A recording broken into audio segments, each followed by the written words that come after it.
다음은 쉽게 접하기 힘든 교육 소식 골라서 전해드리는 글로벌 픽 시간입니다. 오늘은 길금희 기자와 함께합니다. 어서 오시죠. 안녕하세요. 네, 첫 소식 보겠습니다.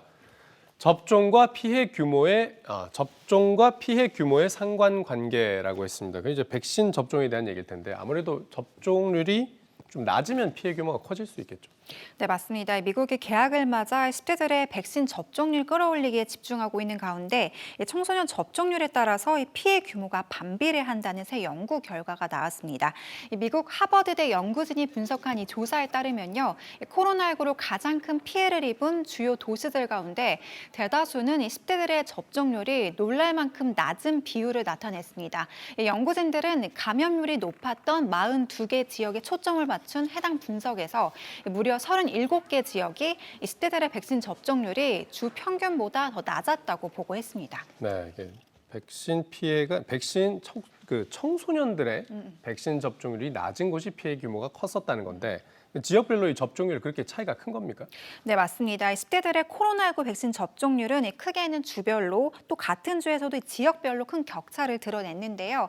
높게는 90%를 육박하는 접종률을 보인 지역이 있었던 반면 낮은 지역의 경우는 30%를 간신히 넘긴 곳도 있었습니다. 한 예로 보스턴에서는 16세부터 19세 사이 절반도 안 되는 인원만이 최소 1회차의 백신을 맞은 것으로 나타났는데요. 그 아래 연령대인 12세부터 15세는 더 심각한 수준으로 낮았습니다. 전문가들은 현재 나온 10대 접종률이 앞으로 이뤄질 12세 이하 어린이들의 접종률을 보여주는 이 바로미터가 될 수 있는 만큼 12세 이하의 접종을 추진하기 위해서는 부모들의 신뢰를 높일 수 있는 방안을 적극 마련해야 한다고 강조했습니다. 네, 코로나 피해를 줄이기 위해서는 10대 청소년 접종률을 올리는 것이 중요하다. 알겠습니다. 두 번째 소식 보겠습니다.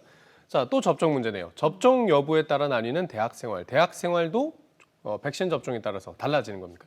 네, 2년 넘게 이어진 코로나 사태에 교육계에서는 그간 다양한 변화를 맞았었죠. 이 가을 학기가 시작되면서 미국에서도 대다수의 대학들이 방역 지침과 연계된 새 캠퍼스 수칙을 내놓고 있는데요. 근데 지난해와 달리 많이 달라진 점이 있다고 합니다. 혹시 뭔지 좀 짐작이 가시나요? 마스크도 써야 될 것 같기도 하고 백신 안 맞으면 학교를 못 가나요? 네, 원격 수업에 대한 진행 계획과 간단한 공통 방역 수칙만 전달했던 지난해와 다르게 올해는 접종자와 미접종자 간의 이원화된 생활 규칙이 적용됐다는 건데요. 그러니까 예방 접종을 받은 학생은 방역상 많은 부분에서 제외되거나 상대적으로 느슨한 수칙이 적용되는 반면 예방 접종을 단 한 차례도 받지 않은 학생의 경우에는 지난해보다 더 엄격한 방역 수칙이 적용된다는 겁니다.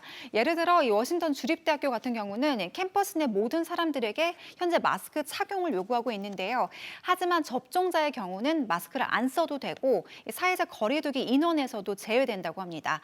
또 혹시나 돌파 감염으로 양성 판정을 받은 경우에도 학내 격리 장소에 머물 수 있는 반면에 접종을 받지 않은 학생은 이런 모든 혜택에서 제외된다는 건데요. 또 매주 정기 검사를 받아야 되고 스스로가 격리 장소를 마련해야 한다고 합니다. 이런 이원화 정책은 대학 위치나 공립 또는 사립 여부에 따라 조금씩 차이를 드러내고 있는데요. 또 대학 재단이 정치적으로 어떤 당을 선호하는지에 따라서도 이 지침은 느슨해지거나 더 강화되고 있습니다. 그렇군요. 알겠습니다. 자, 마지막 소식 보겠습니다. 영국 부모들, 영국 보육은 대실패다. 자, 어쩌다 이렇게 불만이 커졌습니까?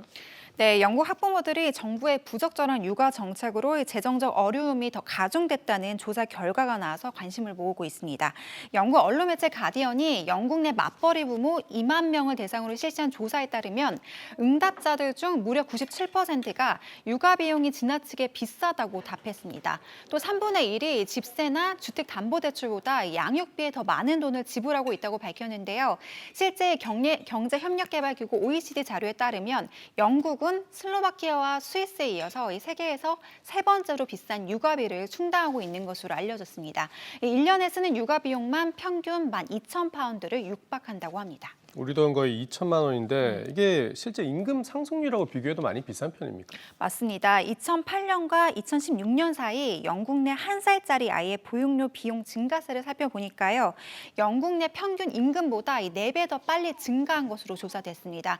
도시로 따지면 학군이 좋은 런던에서는 무려 7배 이상 빨랐다고 하는데요. 학부모들은 이런 육아 부담이 수년간 더 가중되고 있는 만큼 정부가 하루빨리 해결 방안을 내놔야 한다고 촉구했습니다. 네, 이런 보육비 부담이 문제가 되는 거는 세계 어느 나라 마찬가지인 것 같은데 해결책을 잘 찾았으면 좋겠습니다. 길금자 오늘 잘 들었습니다.